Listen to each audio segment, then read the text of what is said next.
السلام علیکم دوستو، کیسے ہیں آپ سب؟ میں زبینہ فیاض ایک بار پھر آپ کے ساتھ تو میں لے آئی ہوں ایک اور نیا ناول۔ لیکن نیا ناول شروع کرنے سے پہلے ہمیشہ کی طرح کہوں گی کہ اگر آپ میرے چینل پر نئے ہیں یا اب تک آپ نے چینل کو سبسکرائب نہیں کیا تو پلیز چینل کو سبسکرائب کر لیں، بیل آئیکن کو ضرور دبا دیں، اور اگر آپ کو میرے پڑھے ہوئے ناولز پسند آتے ہیں تو اپنے کانٹیکٹس میں شیئر کرنا بالکل بھی نہ بھولیں، اور کمنٹس کر کے مجھے ضرور بتائیں کہ آپ کو کیسے ناول سننا پسند ہے اور آپ کو کون سا ناول اگلا سننا چاہتے ہیں، اور آپ کو میرے پڑھنے سے ناول کیسا لگتا ہے۔ اور اس ناول کا نام، اس ناول کی مجھ سے ریکویسٹ کی ہے ریڈ روز نے، اور یہ ایک لانگ ناول ہے، روڈ ہیرو بیسڈ ہے، ریونج بیسڈ ہے، اور یہ بہت ہی اچھا ناول ہے، آپ لوگوں کو ضرور پسند آئے گا۔ تو امید کرتی ہوں آپ لوگ میرے ساتھ بنے رہیں گے۔ ایک لمبے سفر پر چلتے ہیں اس نئے ناول کے ساتھ۔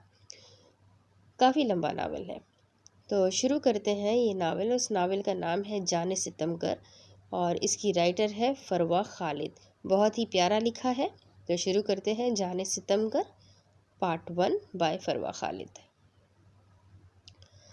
آج موسم صبح سے کافی ابرآلود تھا۔ کالی گھٹاؤں نے آسمان کو پوری طرح اپنی لپیٹ میں لے رکھا تھا۔ تیز ہوا کے جھونکے سے ہر شے اپنے مدار میں جھوم رہی تھی۔ 3 بجے کا وقت تھا، مگر سورج کے رخ روشن کے آگے اٹکھیلیاں کرتے بادلوں نے ہر سو اندھیرا پھیلا رکھا تھا۔ ارد گرد دیکھ کر یہی معلوم ہو رہا تھا جیسے رات کا منظر ہو۔ کسی بھی وقت یہ حسین بادل بارش کی صورت زمین پر زور و شور سے برس پڑنے کو تیار تھے۔ سب لوگ ہی موسم کے خطرناک تیور دیکھ کر جلدی جلدی اپنا کام نپٹانے کی کوشش کر رہے تھے، تاکہ ہر طرف ہوتے جلتھل اور ٹریفک میں پھنسنے سے پہلے ہی گھر پہنچ سکے۔ مگر ان سب میں ایک سرفری لڑکی پریسا زینب بھی تھی، جو نہ صرف اس موسم کی دیوانی تھی بلکہ اس وقت بھی کام نپٹانے کی بجائے مزید بڑھانے کی پلاننگ کر چکی تھی۔ پری رک جاؤ، پاگل ہو گئی ہو کیا؟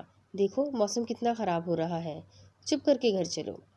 فضا تیز ہوا کے ساتھ اڑ کر جاتے اپنے دوپٹے کو سنبھالنے میں ہلکان ہوتے ہوا کے دوش پر سوار پریسا زینب کے پیچھے جاتے ہوئے بولی، کیا یار، اتنے پیارے موسم کو بھلا خراب کون کہتا ہے؟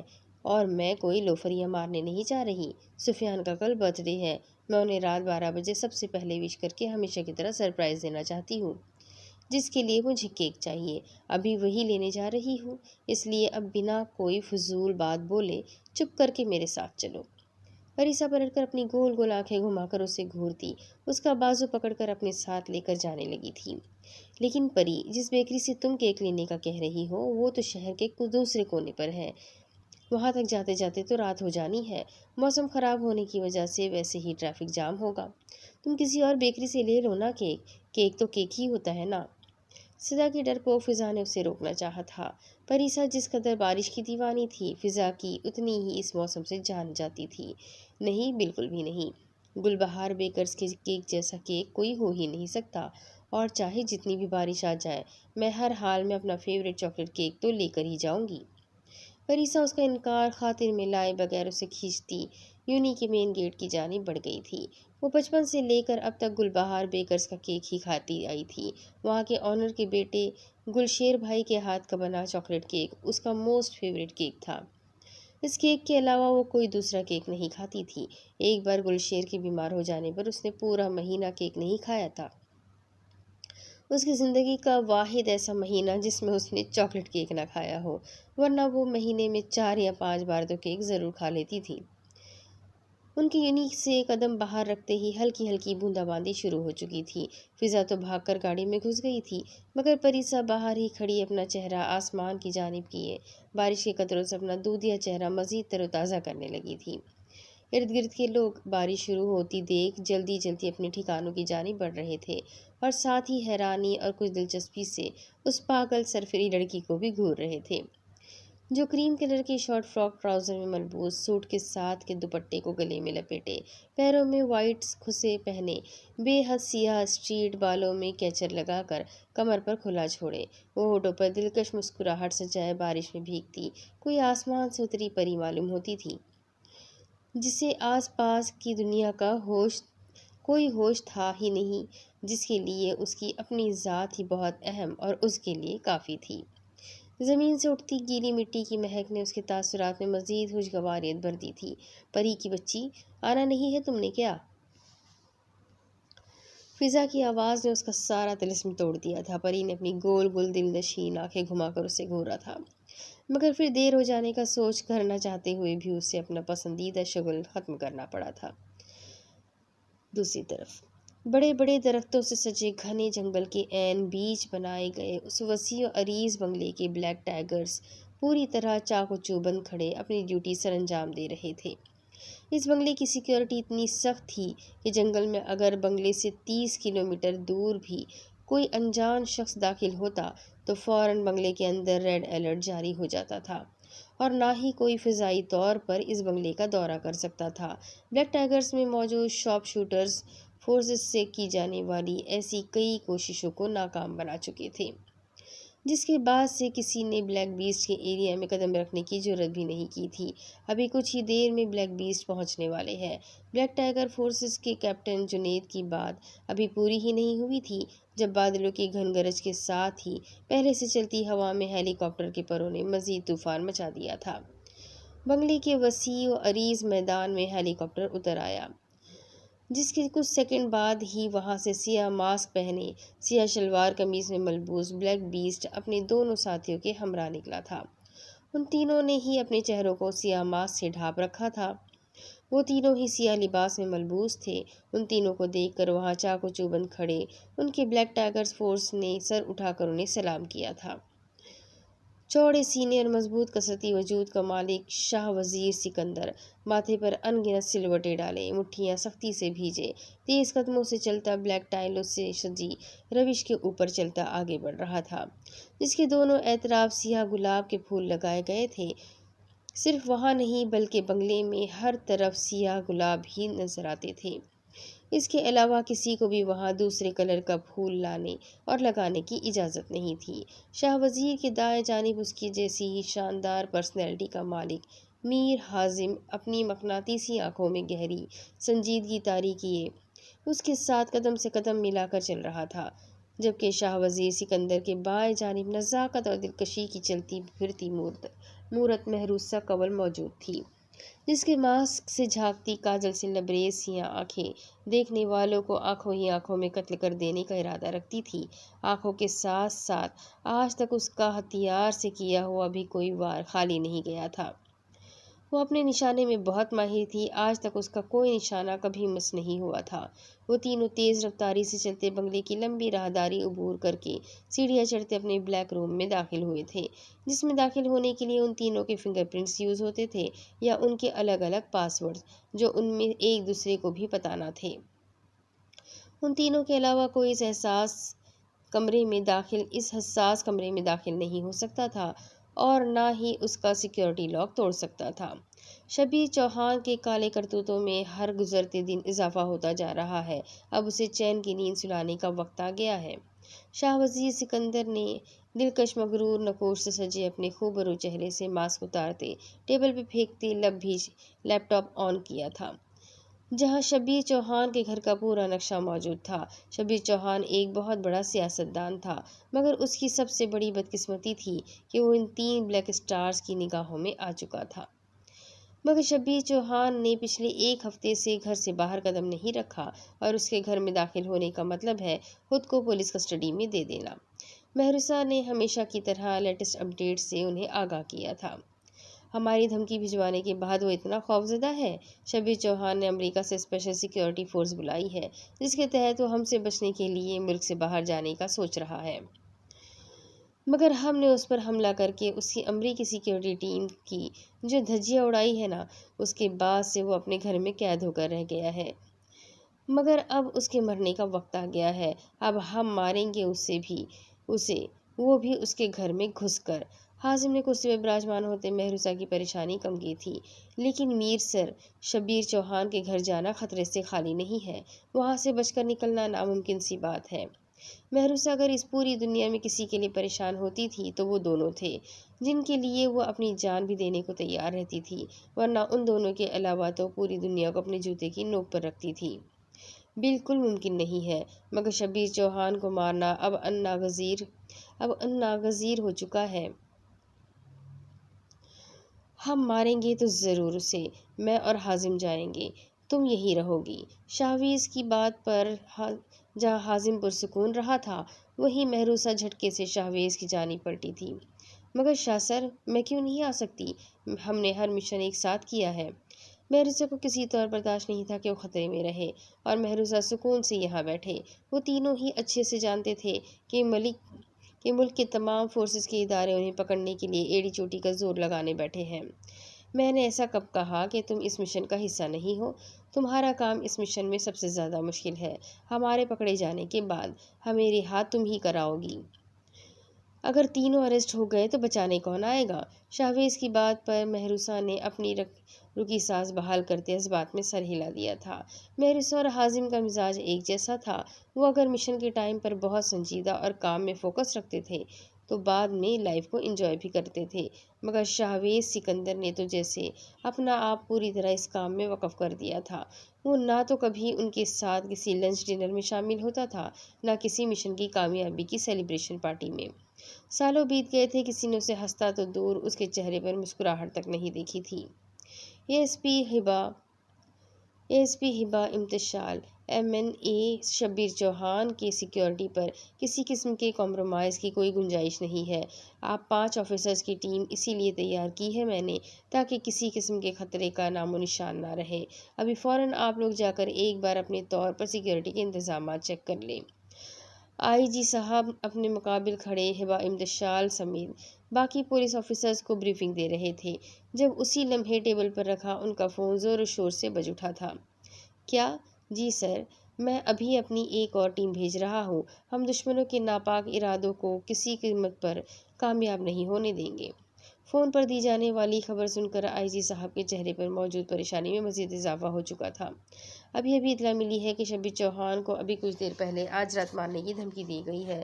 پچھلی بار ان لوگوں نے حملہ کرنے کی دھمکی دی تھی اور وہ اس میں کامیاب رہے تھے، مگر آج انہیں کسی بھی قیمت پر کامیاب نہیں ہونے دینا۔ IG صاحب کی بات سن کر حوصلہ افزا جواب دے کر وہ سب سیلیوٹ کرتے وہاں سے نکل گئے تھے۔ جیسے اس خبیث انسان کے کرتوت ہے، اس کا یوں کتے کی موت مرنا ہی بنتا ہے۔ میرا تو دل کر رہا ہے سیکیورٹی کرنے کی بجائے گھر جا کر اپنی 2 راتوں کے جگراتے کی نیند ہی پوری کر لوں۔ ذرا جو اندازہ ہوتا کہ اس فیلڈ میں آ کر ایسے لوگوں کی حفاظت کرنی پڑے گی تو کبھی نہ آتا۔ آفس سے باہر نکلتے ہی SP عمار نے اکتائے ہوئے لہجے میں اپنی بیزاری کا جواب دیا تھا، جس پر اس کے ساتھ چلتی ہبا نے اسے سخت نگاہوں سے گھورا۔ وہ ہمارے ایک بہت ہی معزز سیاستدان ہے، ہم ایسے کیسے کسی بھی خبر پر یقین کر کے انہیں غلط کہہ سکتے ہیں؟ ہو سکتا ہے وہ ایک نیک انسان ہو۔ یہ ڈیوٹی جوائن کرتے ہم نے اسے ایمانداری سے کرنے کا حلف اٹھایا تھا، اگر آپ کو یاد ہو تو۔ ہبا اسے کھری کھری سناتی اپنے سر پر کیپ درست کرتی وہاں سے نکل گئی تھی۔ اتنا بھی اندھا دھند ڈیوٹی کے پیچھے پاگل نہیں ہونا چاہیے۔ ہمارے ادارے کی سب سے قابل آفیسر ہبا امتشال کی یہ ایمانداری دیکھ بڑبڑاتے آگے بڑھ گیا تھا۔ تھینک یو گل بھائی، ہمیشہ اتنے شارٹ نوٹس پر مجھے کیک بنا کر دینے کے لیے۔ پریسا گل بہار بیکر سے کیک لے کر نکلتی وہاں کے آنر گلشیر کا شکریہ ادا کرتے بولی، جنہوں نے چاہے کتنی بھی مصروفیت ہو انہیں کیک بنا کر دینے سے انکار نہیں کیا تھا۔ آلویز ویلکم گڑیا۔ گلشیر کو یہ چھوٹی سی لڑکی بہت اچھی لگتی تھی جو ہمیشہ اتنی دور سے پورے لاہور کی بیکریز چھوڑ کر صرف اس کے پاس آتی تھی۔ اف اللہ جی، کتنی تیز بارش ہو گئی ہے، اتنی تیز بارش میں بھلا گاڑی تک کیسے پہنچیں گے؟ تم یہ کیک تو ڈرائیور کو پکڑا دیتی، نہیں ہوتا تمہارے کیک کو کچھ۔ فضا بارش کی ٹھنڈی ٹھنڈی بوندیں خود پر پڑتے ہی اسے کوسنا شروع ہو چکی تھی۔ بیکری کے قریب کہیں بھی پارکنگ کے لیے جگہ نہیں تھی، اس لیے ان کی گاڑی قدرے فاصلے پر کھڑی تھی۔ فضا، تمہارا کچھ نہیں ہو سکتا، یہ ننھے منھے قطرے تمہارا بھلا کیا بگاڑیں گے؟ چپ کر کے چلو، نہیں پگھلتی تم۔ پریسا نے ابھی اتنا ہی کہا تھا جب بارش اچانک سے بہت تیز ہو گئی تھی۔ اس سے پہلے کہ وہ چند قدم بھی آگے بڑھاتی، جب دائیں جانب سے کوئی شخص بہت تیزی سے آتا ہوا اس سے بری طرح ٹکرا گیا تھا۔ پریسا کے ہاتھ سے کیک چھوٹ کر زمین بوس ہوا تھا۔ کیک کی حالت دیکھ بے ساختہ پریسا کے ہونٹوں سے چیخ برآمد ہوئی تھی۔ اس سے پہلے کہ وہ خود بھی توازن برقرار نہ رکھ پاتی، سر کے بل ماربل پر گر جاتی، مقابل نے اس پر احسان عظیم کرتے اس کا نازک ملائم ہاتھ اپنی سخت گرفت میں لیتے اسے گرنے سے بچا لیا تھا۔ تم پاگل اندھے تمہیں! پریسا بھی اتنا ہی بول پائی تھی جب اس شخص نے پلٹ کر قہر برساتی نگاہوں سے پریسا کو دیکھا تھا۔ اس سیاہ لباس میں ملبوس نقاب پوش کی خود پر گڑھی سیاہ آنکھیں دیکھ پریسا خوف سے لرز اٹھی تھی۔ اور رہی صحیح کسر اس کے اگلے عمل نے پوری کر دی تھی جب اس نے پلٹ کر اپنے پیچھے آتے افراد پر اندھا دھند فائرنگ کھولتے انہیں ڈھیر کر دیا تھا۔ پریسا نے پھٹی پھٹی نگاہوں سے خون میں لت پت زمین پر گرتی لاشوں کو دیکھا تھا۔ تیز بارش کی وجہ سے روڈ پر اکٹھا ہوتا پانی لال ہو چکا تھا۔ پریسا نے پہلی بار اپنی آنکھوں کے سامنے ایسا خوفناک منظر دیکھا تھا جسے برداشت نہ کر پاتے وہ اپنے حواس کھوتی بے ہوش ہوتے نیچے جا گری تھی، مگر اس بار سامنے کھڑے شاہ وزیر سکندر نے اسے تھامنے کی غلطی بالکل بھی نہیں کی تھی۔ وہ اس لڑکی کی اس قدر نزاکت پر اسے شعلے بار نگاہوں سے گھورتا اسی تیز رفتاری سے وہاں سے نکل گیا تھا۔ جلدی جلدی ساری تیاری کر لو، ایس پی سر کسی بھی وقت پہنچ سکتے ہیں۔ انسپکٹر عاصم بینچ پر سست سے انداز میں بیٹھے اہلکاروں کو آگاہ کرتا اپنے کیبن کی جانب بڑھ گیا تھا۔ کوئی نہیں، ایس پی صاحب کو کون سا کوئی دوسرے سیارے سے آ رہے ہیں، ہمارے جیسے ہی ہوں گے نا۔ عاصم کو وہاں سے ہٹتے دیکھ وہ اہلکار واپس کرسیوں پر ڈھہ گئے تھے جب اسی لمحے ایک درمیانی عمر کی عورت ایک چھوٹے سے بچے کو ساتھ لگائے روتے ہوئے اندر داخل ہوئی تھی۔ یہ لو، پھر نازل ہو گئی نئی مصیبت، ان میں سے ایک نے اکتائے ہوئے لہجے میں بولا۔ صاحب جی میری مدد کریں، میں بہت مجبور عورت ہوں، پہلے 2 بار آ چکی ہوں مگر میری رپورٹ درج نہیں کی گئی۔ پہلے ملک افضل کے آدمی صرف دھمکیاں دے رہے تھے مگر اب تو انہوں نے ہماری دکان پر قبضہ جما کر ہمارا سارا سامان باہر پھینک دیا ہے۔ خدا کے لیے ہماری مدد کریں، میں اکیلی بیوہ عورت ان لوگوں کا مقابلہ نہیں کر سکتی۔ وہ عورت ہاتھ جوڑے ان کے سامنے گڑ گڑاتے ہوئے بولی تھی، دیکھو مائی، ہم تمہارا مسئلہ سمجھتے ہیں مگر ملک افضل کی پہنچ سے تم اچھی طرح واقف ہو، اس کے خلاف FIR کٹوا کر تم اپنے لیے تو مزید مصیبت کھڑی کرو گی اور ساتھ ہی ہماری وردی بھی اتروا دو گی۔ ہمیں تم سے ہمدردی ہے مگر ہم اس معاملے میں بہت مجبور ہیں، ہم تمہاری مدد کے لیے کچھ نہیں کر سکتے۔ ان میں سے ایک نے ویسے ہی بیٹھے بیٹھے اس عورت کو 2 ٹوک جواب دیا تھا، اگر مدد نہیں کر سکتے اور اتنے ہی مجبور ہو تو پولیس اسٹیشن میں کیا کر رہے ہو، وردی اتار کر گھر چوڑیاں پہن کر بیٹھ جاؤ۔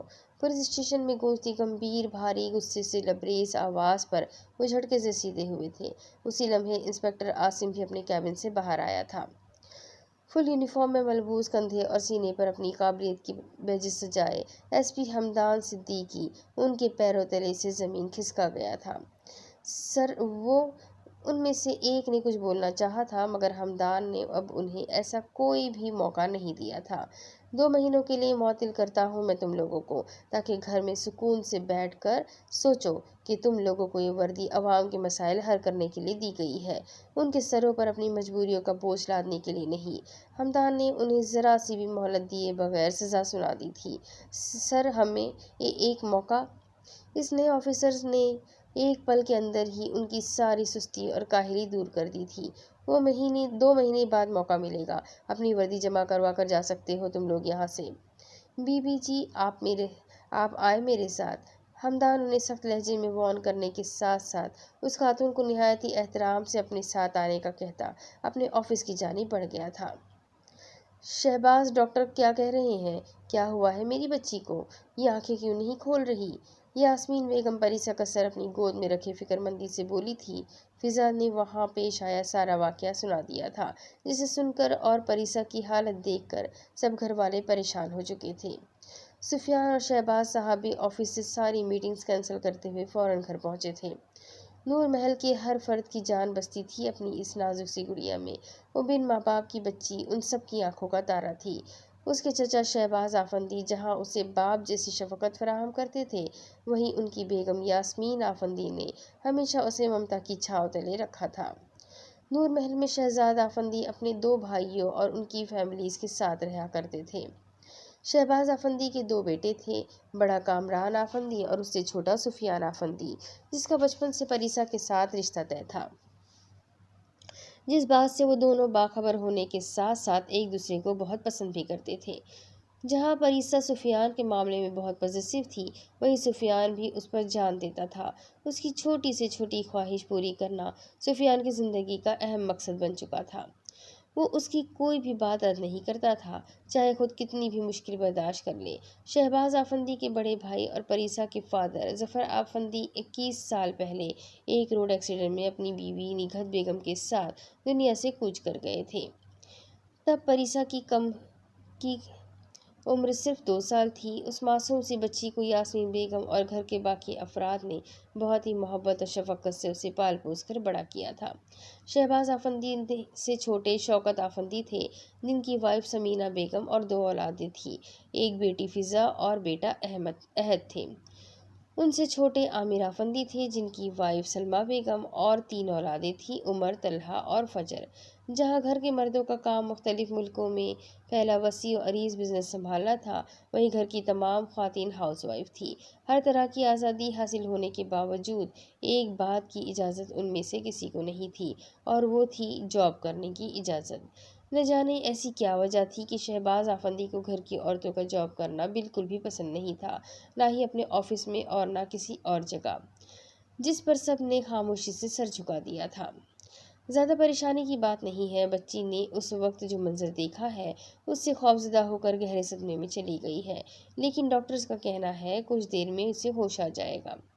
پری کے ہوش میں آنے کے بعد اس سے کوئی سوال نہ کیا جائے، جتنا ہو سکے اسے ریلیکس رکھنے کی کوشش کرے۔ شہباز آفندی آنکھیں موندے یاسمین بیگم کی گود میں سر رکھے لیٹی پری کے ماتھے پر پیار کرتے ہوئے وہاں سے نکل گئے تھے۔ سفیان بیٹا، آپ بھی جا کر ریسٹ کر لو، کافی تھک گئے ہوں گے۔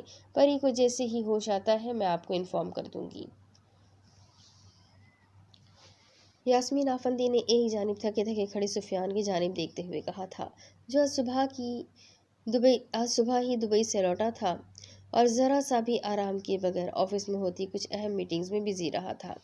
نہیں ماما، پری کو میں اس حالت میں اکیلا نہیں چھوڑ سکتا، میں بالکل ٹھیک ہوں۔ جب تک پری کو ہوش نہیں آ جاتا میں یہی رہوں گا۔ سفیان وہیں پریسا کے قریب چیئر رکھے بیٹھ چکا تھا، جبکہ یاسمین پری کے لیے اس کی اتنی محبت دیکھ دھیرے سے مسکرا دی تھی۔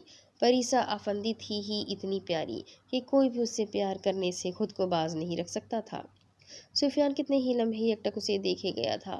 دودھیا رنگت، پرکشش نکوش، ستواں ناک، پنکھڑیوں سے گلابی نازک تراشیدہ لب اور گول مٹول آنکھوں پر سایہ فگن گھنی لمبی پلکیں، اپنی بے پناہ خوبصورتی سے انجان اور پیاری سی لڑکی بہت ہی صاف دل اور سادہ تھی، اس میں بناوٹ نام کو نہیں تھی۔ یاسمین بیگم مسلسل اس پر کچھ پڑھ کر پھونک رہی تھی۔ سفیان نہ جانے کتنے ہی لمحے اسے ایسے ہی یکٹک دیکھے جاتا، جب پری نے کسمساتے آنکھیں نیم وا کی تھی۔ پری، تم ٹھیک ہو؟ سفیان فوراً اسے قریب آیا تھا۔ بڑی ماما، سفیان، وہاں وہ نقاب پوش، وہ خون، قتل، مجھے بہت ڈر لگ رہا ہے۔ پریسا اسی خوف کے زیر اثر بے ربط بولتی یاسمین آفندی کی گود میں منہ چھپا گئی تھی۔ پری، تمہیں کچھ نہیں ہوگا، کسی میں اتنی جرأت نہیں جو تمہیں نقصان پہنچا سکے، ہم سب تمہارے ساتھ ہیں۔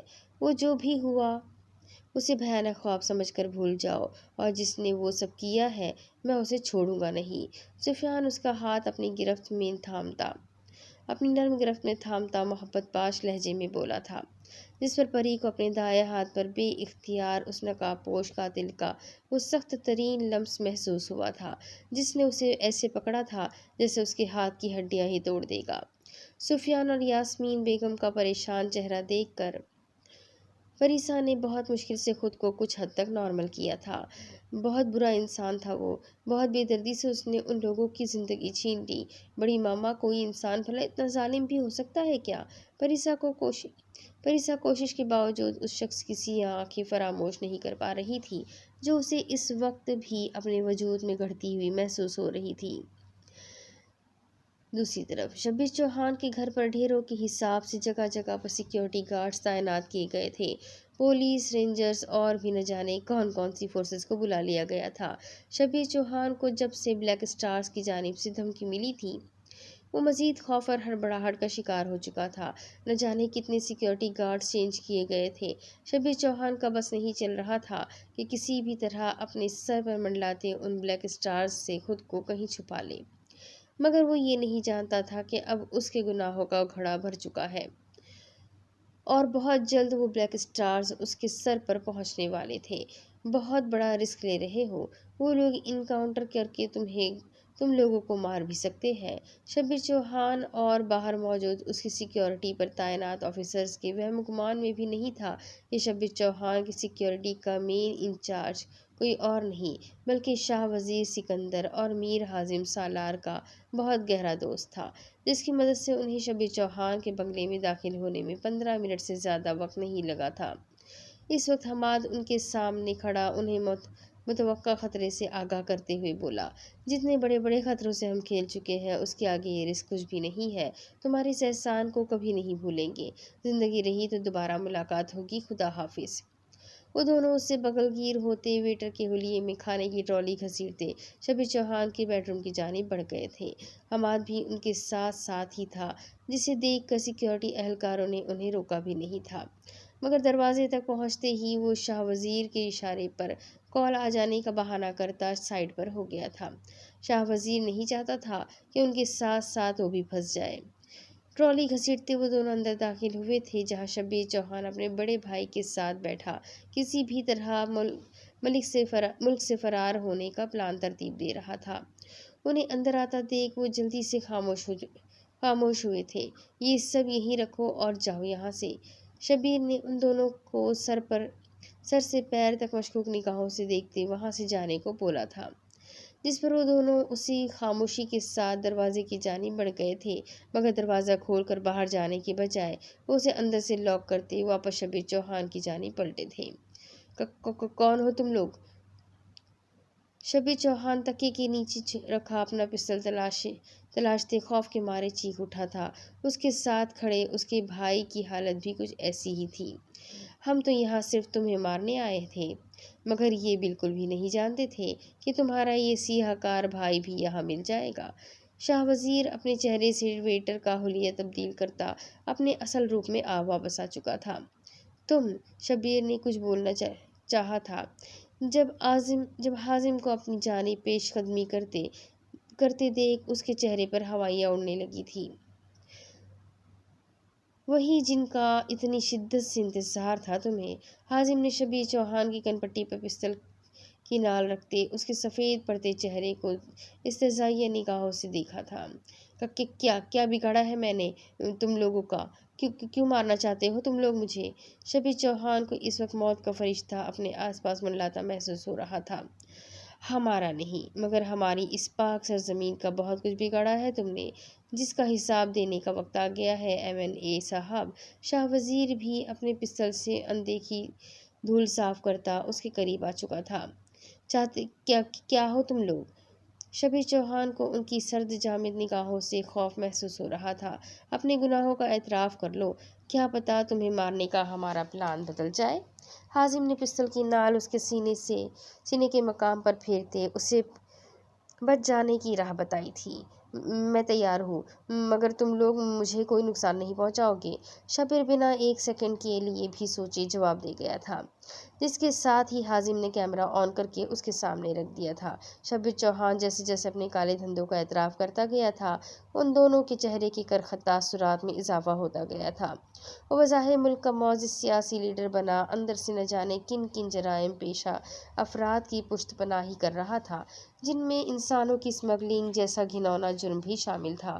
اپنی جان بچانے کی خاطر وہ سب کچھ بتاتا چلا گیا تھا، جسے شاہویز نے اپنے موبائل میں ریکارڈ کر کے مہروسہ کو سینڈ کر دیا تھا۔ میں نے تمہاری بات مان لی ہے، اب تم بھی اپنا وعدہ پورا کرو۔ شبیر چوہان نے ان کے آگے ہاتھ جوڑتے اپنی زندگی کی بھیک مانگی تھی۔